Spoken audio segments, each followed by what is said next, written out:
हर लड़की के दिल में अपने नए जीवन को लेकर सपने होते हैं, कुछ अधूरे, कुछ पूरे होने की उम्मीद में। राधिका भी जब डोली में बैठी थी तो आंखों में हजारों सपने थे।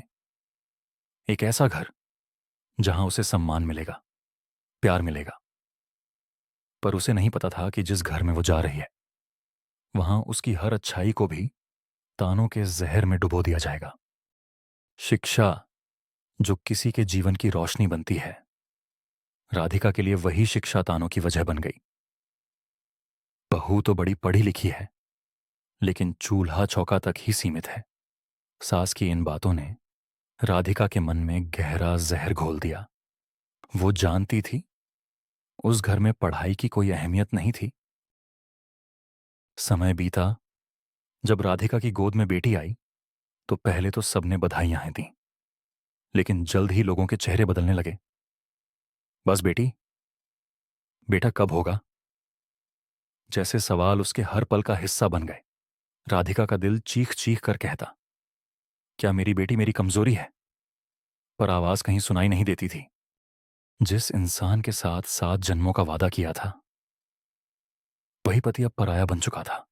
हर छोटी बात पर गुस्सा, ताना और सबसे बड़ी चोट, बेटा ना होने का इल्जाम। राधिका सोचती, क्या मेरी कोई अहमियत नहीं? क्या एक औरत सिर्फ इसीलिए होती है कि वो बेटे को जन्म दे? पर एक मां कभी हार नहीं मानती। राधिका ने अपनी सारी उम्मीदें बेटी पायल में देखीं। वो जानती थी एक दिन उसकी ये बेटी उसका स्वाभिमान लौटाएगी। राधिका हर रोज पायल को सीने से लगाकर कहती, बेटी, तू मेरी ताकत है, एक दिन सबको जवाब तू देगी। पर जब उसने पायल को स्कूल भेजना चाहा तो फिर वही पुरानी सोच सामने आ गई। लड़कियों को पढ़ाकर क्या करना? ज्यादा पढ़ जाएंगी तो सिर चढ़ जाएंगी। पर राधिका जानती थी शिक्षा ही वो हथियार है जिससे वो इस समाज की जंजीरें तोड़ सकती हैं। उसने हर ताना, हर अपमान सहकर भी बेटी की पढ़ाई जारी रखी। जिस दिन पायल स्कूल में अव्वल आई, उस दिन राधिका के दिल में पहली बार एक सच्ची खुशी की लहर दौड़ी। लोग भले अब भी ताने देते रहे, लेकिन राधिका के दिल में अब एक उम्मीद की लौ जल चुकी थी। वो जान गई थी, बस अब थोड़ा और सब्र, जीत दूर नहीं। जिंदगी ने फिर एक बार कठिन इम्तिहान लिया। राधिका बीमार पड़ गई। घर वालों ने मुंह मोड़ लिया। पर वहीं छोटी सी पायल, जिसने मां से हौसला सीखा था, उसने सब संभाल लिया।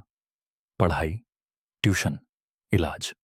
बचपन में ही जिंदगी की असलियत समझ चुकी थी वो। मां की आंखों में वही भरोसा कायम रहा, मेरी बेटी हारेगी नहीं। जब पायल जॉब लेटर लेकर मां के सामने आई तो राधिका की सारी तकलीफें जैसे धुल गईं। पायल ने मां से लिपटते हुए कहा, मां, आज जो भी हूं आपकी वजह से हूं। और राधिका के दिल में गूंज रही थी बस एक बात, सच है, जब बेटियां उड़ान भरती हैं तो मां बाप का सिर हमेशा ऊंचा रहता है। अब वही लोग जो कभी राधिका को ताने देते थे, उसके दरवाजे पर सम्मान से खड़े थे। किसी ने नहीं सोचा था कि जिसकी बेटी को बोझ कहा गया, वो एक दिन उस मां का गर्व बनेगी। राधिका की कहानी उन सब के लिए जवाब बन गई, जो अब भी बेटा बेटी में फर्क करते हैं। आज भी हमारे समाज में कई राधिकाएं हैं जिन्हें सिर्फ इसलिए अपमान सहना पड़ता है क्योंकि उनकी गोद में बेटा नहीं। क्या आप भी इस सोच का हिस्सा हैं? या फिर आप बदलाव लाने वालों में से हैं? बेटियां बोझ नहीं होती, वो सितारे होती हैं जो पूरे आकाश को रोशन कर देती हैं। बस जरूरत है उन्हें उड़ने देने की। अगर आपको ये कहानी पसंद आई हो तो कृपया लाइक जरूर करें और हमारे चैनल को सब्सक्राइब करें। आपके एक छोटे से सपोर्ट से हमें और भी ऐसी दिल छूने वाली कहानियां लाने की हिम्मत मिलती है। धन्यवाद।